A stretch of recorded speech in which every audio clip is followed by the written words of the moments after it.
ফ্যাসিবাদের দোসররা হাজার কোটি টাকার মূর্তি ও ভাস্কর্য বানালেও প্রতিবাদ হয়নি, অথচ মাত্র ৩৯ লাখ টাকায় আবরার ফাহাদ স্মরণে স্তম্ভ নির্মাণে নানা সমালোচনা হচ্ছে। এর পেছনে গভীর ষড়যন্ত্র আছে বললেন উপদেষ্টা আসিফ মাহমুদ।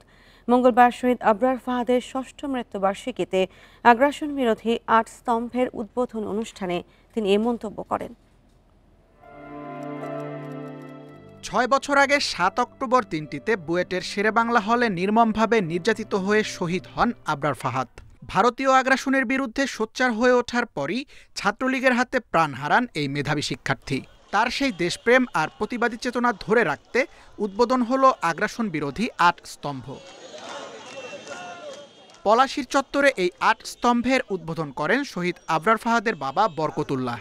সঙ্গে ছিলেন তার ভাই আবরার ফায়াজ ও অন্তর্বর্তী সরকারের উপদেষ্টা আসিফ মাহমুদ ও মাহফুজ আলম।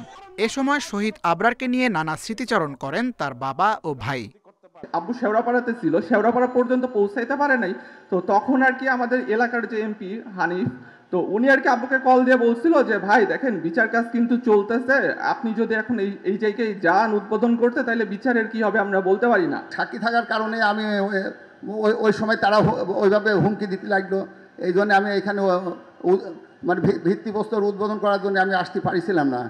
স্মরণ সভায় উপস্থিত তথ্য উপদেষ্টা মাহফুজ আলম বলেন, আগামীতে আরও লড়াইয়ের মুখোমুখি হতে সবাইকে প্রস্তুত থাকতে হবে।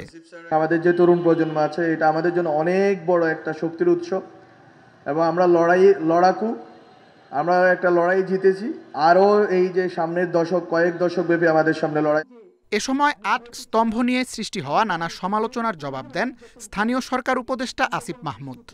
ফ্যাসিবাদ কায়েমের পেছনে যারা মূল ভূমিকা রেখেছেন, ঐতিহাসিক ভূমিকা রেখেছেন, তাদেরকে স্মরণ করার জন্য বিভিন্ন ভাস্কর্য, বিভিন্ন স্থাপনা করা হয়েছে আমরা দেখেছি। সেখানে শত শত কোটি, হাজার হাজার কোটি টাকার প্রকল্প নেওয়া হয়েছে আমরা দেখেছি, কিন্তু সে সময়ে অনেককেই আমরা প্রতিবাদ করতে বা টু শব্দ করতেও দেখিনি। আবরারের আত্মত্যাগের মধ্য দিয়েই শুরু হয়েছিল দেশের সার্বভৌমত্ব রক্ষার এক নতুন চেতনা। এই ৮ স্তম্ভ সেই চেতনার স্থায়ী স্মারক হয়ে থাকবে প্রজন্ম থেকে প্রজন্মে, এমনটাই মনে করেন আমন্ত্রিতরা। Tanvir Ahmed, Independent News, Dhaka.